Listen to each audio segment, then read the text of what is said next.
श्री स्वामी समर्थ. नमस्कार माझ्या प्रिय प्रेमळ स्वामी भक्तांनो, आज तुमच्या आयुष्यातील दरिद्री, तुमच्या आयुष्यातील दुःख कायमचं नष्ट होणार. जर तुमच्या पण आयुष्यामध्ये खूप साऱ्या अडचणी असतील, जर तुम्ही पण खूप मोठ्या अडचणीचा सामना या ठिकाणी करत असाल, तर हा मंत्र तुमच्यासाठी आहे. हा मंत्र तुमच्या घरामध्ये चालू करून सोडून द्या आणि मग नंतर चमत्कार बघा कसा होईल. मग बघा तुमच्या आयुष्यातून तुमची दारिद्र्य कशी पूर्णपणे नष्ट केली जाईल. तुमच्या आयुष्यातून तुमची पूर्णपणे साडेसाती नष्ट केली जाईल. जर तुम्हाला तुमच्या आयुष्यामध्ये खूप गोष्टींचा सामना करावा लागत असेल, जर तुमच्या आयुष्यामध्ये पैशाच्या अडचणीने तुम्ही खूप व्याकुळलेला असाल, तुमची पैशाची अडचण काय दूर होत नसेल, जर तुमच्या आयुष्यामध्ये सुख तुम्हाला प्राप्त होत नसेल, सुखावाचून तुम्ही खूप वंचितलेला असाल, तर हा स्वामींचा चमत्कारी मंत्र तुमच्यासाठी आहे. हा मंत्र तुम्ही पूर्णपणे ऐका. या मंत्राचा जप तुम्ही पूर्णपणे करा आणि मग नंतर चमत्कार बघा कसा होतो. मग बघा तुमचं आयुष्य कसं बदलतं. तुमच्या आयुष्यामध्ये बघा मग कसे बदल घडून येतात. हा मंत्र फक्त तुम्ही पूर्णपणे ऐका. या मंत्राचा जप तुम्ही पूर्णपणे करा आणि मग नंतर बघा चमत्कार कसा होतो. मग बघा तुमचं आयुष्य कसं बदलतं. मग बघा तुमच्या आयुष्यामध्ये कसं सुख येतं. जर तुमच्या आयुष्यामध्ये सुख नाही का, तुमच्या आयुष्यामध्ये सदैव दुःखीचे निवारण होते का, दुःख तुमच्या घरामध्ये खूप मोठ्या प्रमाणामध्ये आहे का, सुख तुम्हाला नाही, सुखाच्या शोधात जर तुम्ही असाल, तर हा मंत्र तुम्ही पूर्णपणे ऐका. या मंत्राचा जप तुम्ही पूर्णपणे करा. हा मंत्र तुमच्या आयुष्यामध्ये पूर्णपणे दारिद्र्याला नष्ट करेल.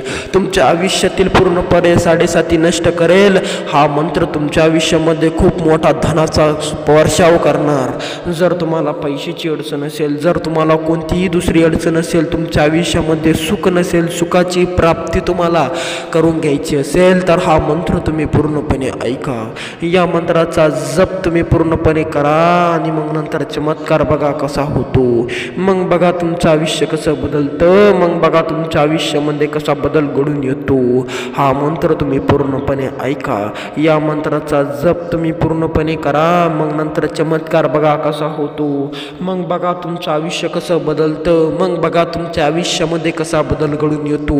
जर तुमच्या दैनंदिन जीवनामध्ये तुम्हाला काय करावे ते उमजत नसेल, जर तुमची खूप तंगी चाललेली असेल, तुम्हाला पण कळत नसेल काय करावं काय नाही, तुम्हाला पण खूप सुखाच्या शोधामध्ये या ठिकाणी असाल, तर हा चमत्कारी मंत्र तुमच्यासाठी आहे. या मंत्राचा जप तुम्ही पूर्णपणे करा. या मंत्राचा जप तुम्ही पूर्णपणे तुमच्या कानावर घ्या आणि मग नंतर बघा चमत्कार कसा होतो. मग बघा चमत्कार कसा होतो. मग बघा तुमच्या आयुष्यामध्ये कशी सुख समृद्धी समाधान येते.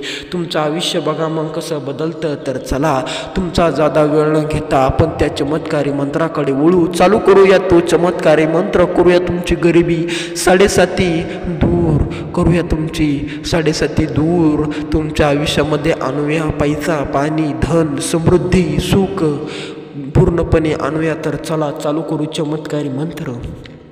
पण मंत्र ऐकण्यापूर्वी तुम्ही जर या यूट्यूब चॅनलवर नवीन आलेला असाल, तर या यूट्यूब चॅनलला सबस्क्राईब करून टाका. कारण की हे चॅनल श्री स्वामी समर्थ महाराज यांचे आहे. कमेंटमध्ये श्री स्वामी समर्थ नाव टाईप करायला अजिबात विसरू नका. तर चला चालू करूया मंत्र. पण मंत्र ऐकण्यापूर्वी तुम्हाला सांगतो, मंत्र पूर्णपणे ऐका. तुम्हाला स्वामींची शपथ आहे. अर्धवट ऐकून ढोंगी भक्ती करू नका. तर चला. ओम नमो श्री अवधूत चिंतन श्री स्वामी समर्थाय नमः. ओम नमो श्री अवधूत चिंतन श्री स्वामी समर्थाय नमः.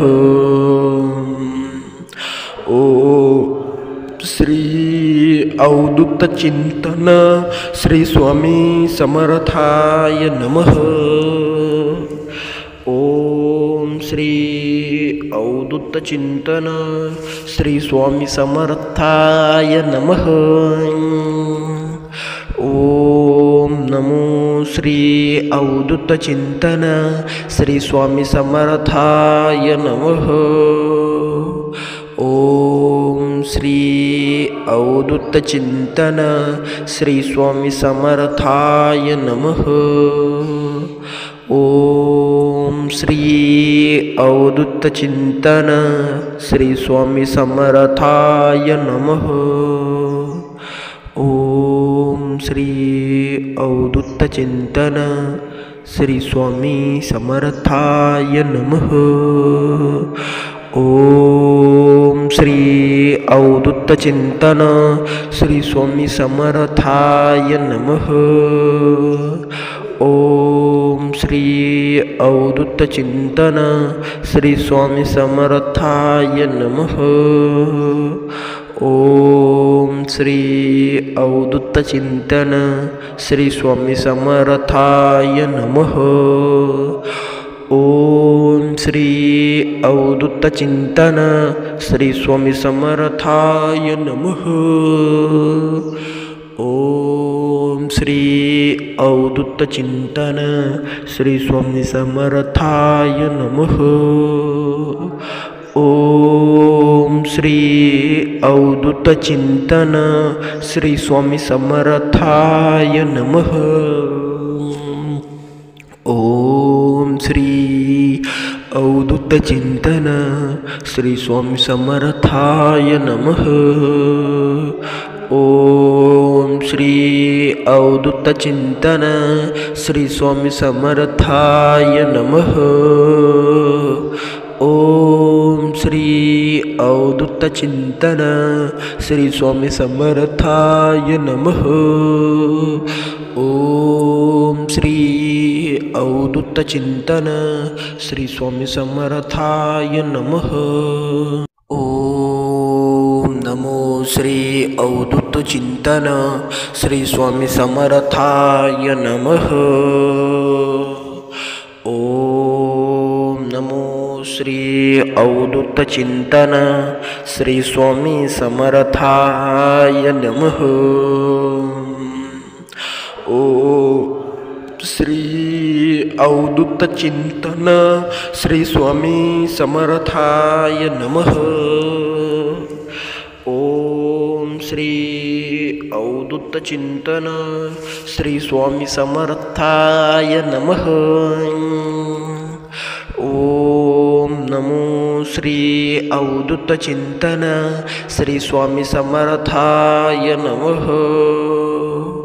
ओम श्री अवधूत चिंतन श्री स्वामी समर्थाय नमः। ओम श्री अवधूत चिंतन श्री स्वामी समर्थाय नमः।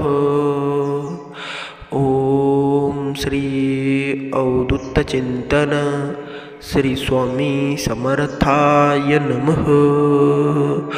ओम श्री अवधूत चिंतन श्री स्वामी समर्थाय नमः। ओम श्री अवधूत चिंतन श्री स्वामी समर्थाय नमः। ओम श्री अवधूत चिंतन श्री स्वामी समर्थाय नमः। ओम श्री अवधूत चिंतन श्री स्वामी समर्थाय नमः। ओम श्री अवधूत चिंतन श्री स्वामी समर्थाय नमः। ओम श्री अवधूत चिंतन श्री स्वामी समर्थाय नमः। ओम श्री अवधूत चिंतन श्री स्वामी समर्थाय नमः। ओम श्री अवधूत चिंतन श्री स्वामी समर्थाय नमः। ओम श्री अवधूत चिंतन श्री स्वामी समर्थाय नमः। ओम श्री अवधूत चिंतन श्री स्वामी समर्थाय नमः। ओम नमो श्री अवधूत चिंतन श्री स्वामी समर्थाय नमः। ओम नमो श्री अवधूत चिंतन श्री स्वामी समर्थाय नमः। ओ श्री अवधूत चिंतन श्री स्वामी समर्थाय नमः। ओम श्री अवधूत चिंतन श्री स्वामी समर्थाय नमः। ओम नमो श्री अवधूत चिंतन श्री स्वामी समर्थाय नमः।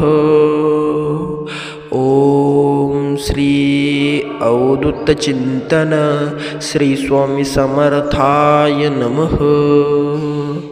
ओम श्री अवधूत चिंतन श्री स्वामी समर्थाय नमः।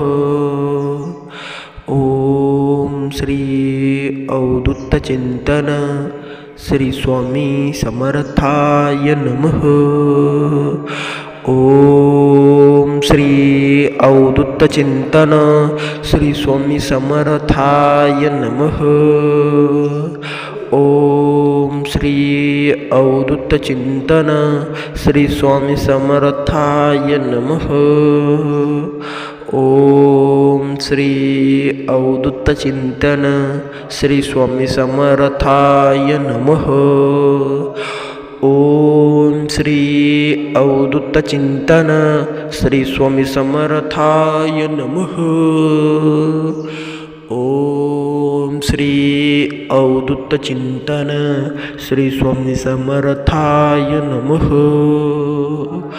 ओम श्री अवधूत चिंतन श्री स्वामी समर्थाय नमः। ओम श्री अवधूत चिंतन श्री स्वामी समर्थाय नमः। ओम श्री अवधूत चिंतन श्री स्वामी समर्थाय नमः। ओम श्री अवधूत चिंतन श्री स्वामी समर्थाय नमः।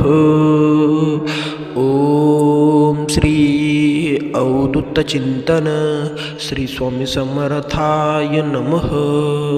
ओम नमो श्री अवधूत चिंतन श्री स्वामी समर्थाय नमः। ओम नमो श्री अवधूत चिंतन श्री स्वामी समर्थाय नमः। ओ श्री अवधूत चिंतन श्री स्वामी समर्थाय नमः।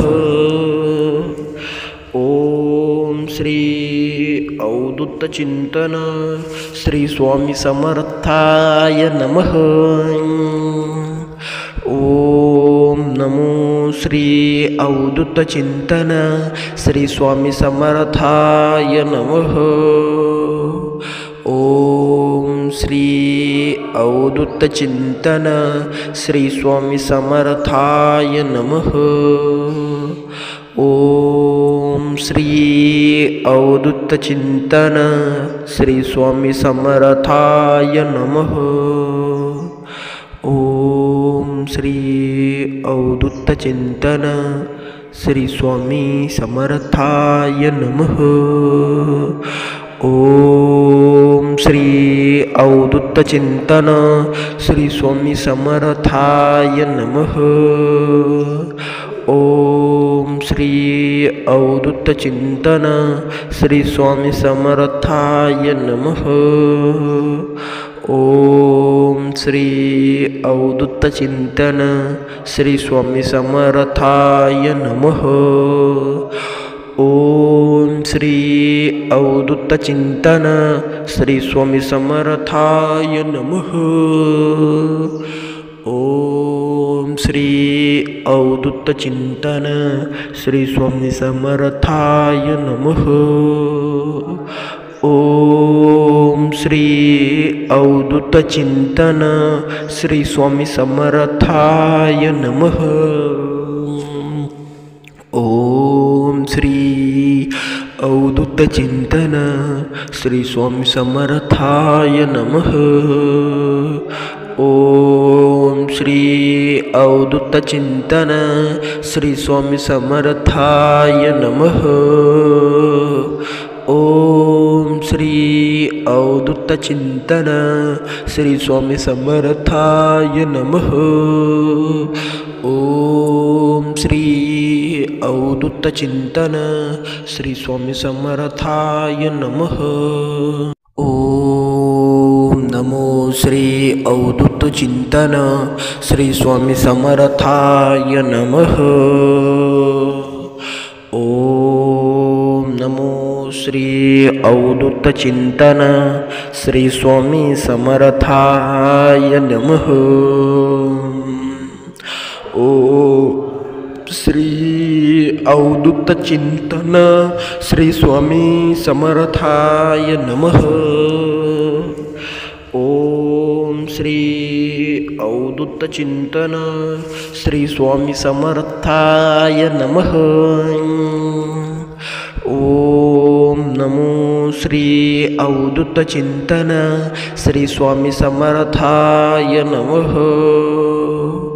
ओम श्री अवधूत चिंतन श्री स्वामी समर्थाय नमः। ओम श्री अवधूत चिंतन श्री स्वामी समर्थाय नमः। ओम श्री अवधूत चिंतन श्री स्वामी समर्थाय नमः। ओम श्री अवधूत चिंतन श्री स्वामी समर्थाय नमः। ओम श्री अवधूत चिंतन श्री स्वामी समर्थाय नमः।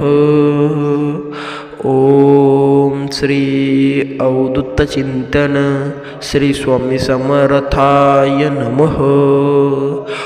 ओम श्री अवधूत चिंतन श्री स्वामी समर्थाय नमः। ओम श्री अवधूत चिंतन श्री स्वामी समर्थाय नमः। ओम श्री अवधूत चिंतन श्री स्वामी समर्थाय नमः। ओम श्री अवधूत चिंतन श्री स्वामी समर्थाय नमः। ओम श्री अवधूत चिंतन श्री स्वामी समर्थाय नमः। ओम श्री अवधूत चिंतन श्री स्वामी समर्थाय नमः। ओम श्री अवधूत चिंतन श्री स्वामी समर्थाय नमः। ओम नमो श्री अवधूत चिंतन श्री स्वामी समर्थाय नमः। ओम नमो श्री अवधूत चिंतन श्री स्वामी समर्थाय नमः। ओम श्री अवधूत चिंतन श्री स्वामी समर्थाय नमः। ओम श्री अवधूत चिंतन श्री स्वामी समर्थाय नमः। ओम नमो श्री अवधूत चिंतन श्री स्वामी समर्थाय नमः। ओम श्री अवधूत चिंतन श्री स्वामी समर्थाय नमः। ओम श्री अवधूत चिंतन श्री स्वामी समर्थाय नमः। ओम श्री अवधूत चिंतन श्री स्वामी समर्थाय नमः। ओम श्री अवधूत चिंतन श्री स्वामी समर्थाय नमः।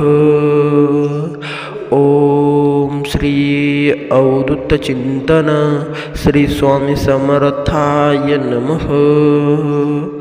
ओम श्री अवधूत चिंतन श्री स्वामी समर्थाय नमः। ओम श्री अवधूत चिंतन श्री स्वामी समर्थाय नमः। ओम श्री अवधूत चिंतन श्री स्वामी समर्थाय नमः। ओम श्री अवधूत चिंतन श्री स्वामी समर्थाय नमः। ओम श्री अवधूत चिंतन श्री स्वामी समर्थाय नमः। ओम श्री अवधूत चिंतन श्री स्वामी समर्थाय नमः। ओम श्री अवधूत चिंतन श्री स्वामी समर्थाय नमः। ओम श्री अवधूत चिंतन श्री स्वामी समर्थाय नमः। ओम नमो श्री अवधूत चिंतन श्री स्वामी समर्थाय नमः। ओम नमो श्री अवधूत चिंतन श्री स्वामी समर्थाय नमः। ओम श्री अवधूत चिंतन श्री स्वामी समर्थाय नमः। ओम श्री अवधूत चिंतन श्री स्वामी समर्थाय नमः। ओम नमो श्री अवधूत चिंतन श्री स्वामी समर्थाय नमः। ओम श्री अवधूत चिंतन श्री स्वामी समर्थाय नमः। ओम श्री अवधूत चिंतन श्री स्वामी समर्थाय नमः। ओम श्री अवधूत चिंतन श्री स्वामी समर्थाय नमः। ओम श्री अवधूत चिंतन श्री स्वामी समर्थाय नमः। ओम श्री अवधूत चिंतन श्री स्वामी समर्थाय नमः। ओम श्री अवधूत चिंतन श्री स्वामी समर्थाय नमः। ओम श्री अवधूत चिंतन श्री स्वामी समर्थाय नमः। ओम श्री अवधूत चिंतन श्री स्वामी समर्थाय नमः। ओम श्री अवधूत चिंतन श्री स्वामी समर्थाय नमः। ओम श्री अवधूत चिंतन श्री स्वामी समर्थाय नमः। ओम श्री अवधूत चिंतन श्री स्वामी समर्थाय नमः। ओम श्री अवधूत चिंतन श्री स्वामी समर्थाय नमः। ओम श्री अवधूत चिंतन श्री स्वामी समर्थाय नमः। ओम नमो श्री अवधूत चिंतन श्री स्वामी समर्थाय नमः। ओम नमो श्री अवधूत चिंतन श्री स्वामी समर्थाय नमः। ओम श्री अवधूत चिंतन श्री स्वामी समर्थाय नमः। ओम श्री अवधूत चिंतन श्री स्वामी समर्थाय नमः। ओम नमो श्री अवधूत चिंतन श्री स्वामी समर्थाय नमः। ओम श्री अवधूत चिंतन श्री स्वामी समर्थाय नमः। ओम श्री अवधूत चिंतन श्री स्वामी समर्थाय नमः। ओम श्री अवधूत चिंतन श्री स्वामी समर्थाय नमः। ओम श्री अवधूत चिंतन श्री स्वामी समर्थाय नमः।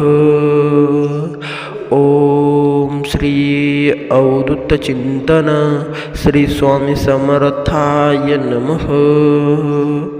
ओम श्री अवधूत चिंतन श्री स्वामी समर्थाय नमः। ओम श्री अवधूत चिंतन श्री स्वामी समर्थाय नमः।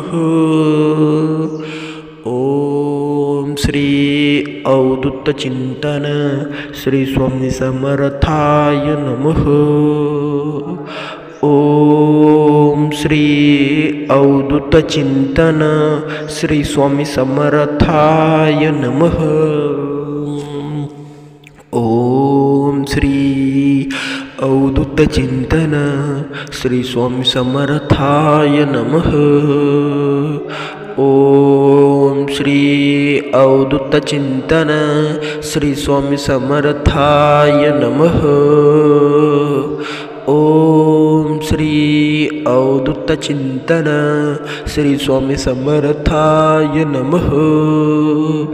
ओम श्री अवधूत चिंतन श्री स्वामी समर्थाय नमः। ओम नमो श्री अवधूत चिंतन श्री स्वामी समर्थाय नमः। ओम नमो श्री अवधूत चिंतन श्री स्वामी समर्थाय नमः। ओम श्री अवधूत चिंतन श्री स्वामी समर्थाय नमः। ओम श्री अवधूत चिंतन श्री स्वामी समर्थाय नमः। ओम नमो श्री अवधूत चिंतन श्री स्वामी समर्थाय नमः। ओम श्री अवधूत चिंतन श्री स्वामी समर्थाय नमः। ओम श्री अवधूत चिंतन श्री स्वामी समर्थाय नमः। ओम श्री अवधूत चिंतन श्री स्वामी समर्थाय नमः। ओम श्री अवधूत चिंतन श्री स्वामी समर्थाय नमः। ओम श्री अवधूत चिंतन श्री स्वामी समर्थाय नमः। ओम श्री अवधूत चिंतन श्री स्वामी समर्थाय नमः। ओम श्री अवधूत चिंतन श्री स्वामी समर्थाय नमः। ओम श्री अवधूत चिंतन श्री स्वामी समर्थाय नमः। ओम श्री अवधूत चिंतन श्री स्वामी समर्थाय नमः। ओम श्री अवधूत चिंतन श्री स्वामी समर्थाय नमः। ओम श्री अवधूत चिंतन श्री स्वामी समर्थाय नमः। ओम श्री अवधूत चिंतन श्री स्वामी समर्थाय नमः। ओम श्री अवधूत चिंतन श्री स्वामी समर्थाय नमः। ओम नमो श्री अवधूत चिंतन श्री स्वामी समर्थाय नमः। ओम नमो श्री अवधूत चिंतन श्री स्वामी समर्थाय नमः। ओम श्री अवधूत चिंतन श्री स्वामी समर्थाय नमः। ओम श्री अवधूत चिंतन श्री स्वामी समर्थाय नमः। ओम नमो श्री अवधूत चिंतन श्री स्वामी समर्थाय नमः। ओम श्री अवधूत चिंतन श्री स्वामी समर्थाय नमः। ओम श्री अवधूत चिंतन श्री स्वामी समर्थाय नमः। ओम श्री अवधूत चिंतन श्री स्वामी समर्थाय नमः। ओम श्री अवधूत चिंतन श्री स्वामी समर्थाय नमः। ओम श्री अवधूत चिंतन श्री स्वामी समर्थाय नमः। ओम श्री अवधूत चिंतन श्री स्वामी समर्थाय नमः। ओम श्री अवधूत चिंतन श्री स्वामी समर्थाय नमः। ओम श्री अवधूत चिंतन श्री स्वामी समर्थाय नमः। ओम श्री अवधूत चिंतन श्री स्वामी समर्थाय नमः। ओम श्री अवधूत चिंतन श्री स्वामी समर्थाय नमः। ओम श्री अवधूत चिंतन श्री स्वामी समर्थाय नमः। ओम श्री अवधूत चिंतन श्री स्वामी समर्थाय नमः।